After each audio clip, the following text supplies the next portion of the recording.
而家我哋已經明白，顏色革命本質上就係挑動平民百姓與當權者嘅矛盾。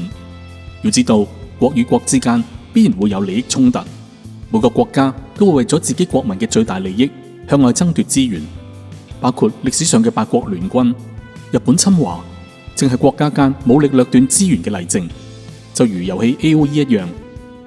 但二戰過後，人們理解到，當科技發展到呢個階段，假如再用武力嘅話，結果可能係核戰，交戰國家都會喺世界上消失。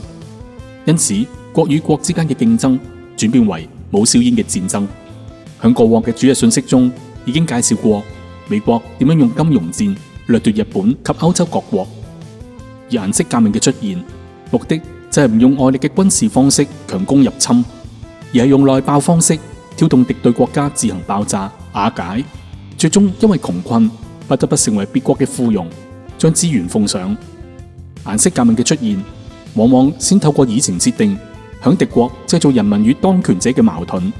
當雙方處於對立面，互不相讓時，儘管最初都聲稱和平示威、非暴力，唔希望破壞社會安寧，但係最終為咗爭取勝利，往往係流血收場，焦土告終。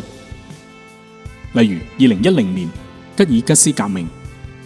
In a country so poor that security forces usually ration tear gas and bullets, government troops fearing for their lives today didn't hold back anything.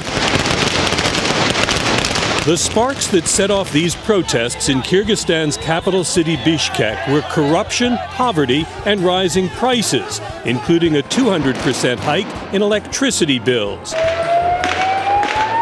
But more than just an angry mob, this was an armed rebellion. Dozens were killed, according to medical workers. The opposition said at least 100 died today before announcing it had forced the government to resign. The U.S. said it was watching closely and with good reason. 2011年埃及革命。I have asked the government to resign, and I will appoint a new one starting tomorrow. Well, I think the impact of that message was it was widely seen as a little too late.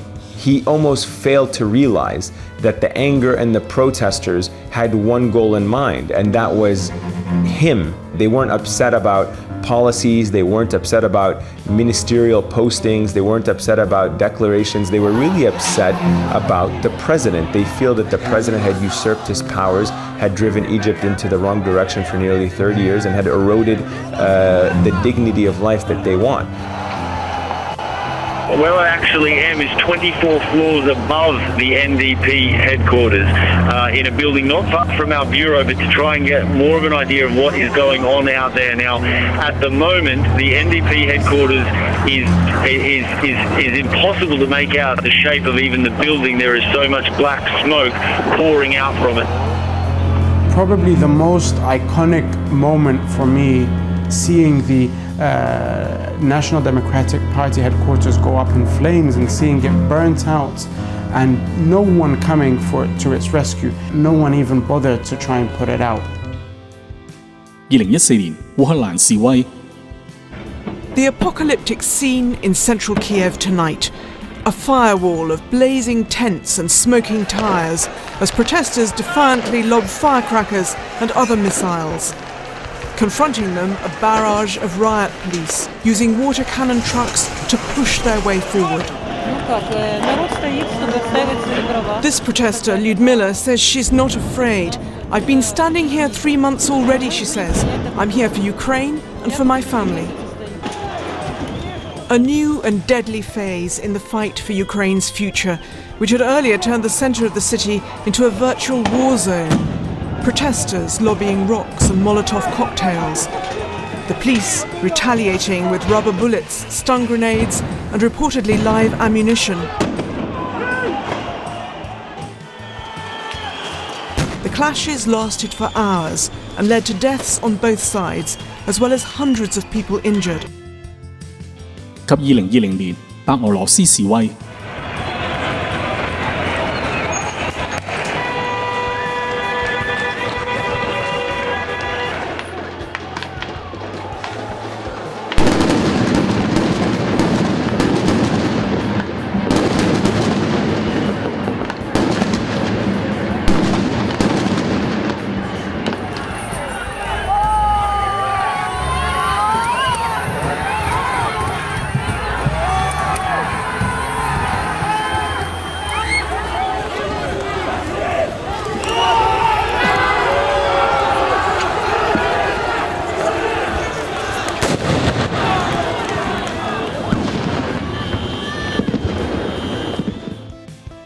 當我哋拼合一個又一個嘅顏色革命事件，可以留意到一個規律：所有報道都係站喺美國政府嘅角度，同情示威者，並且呢啲顏色革命嘅破壞性極大，往往以焦土同流血收場。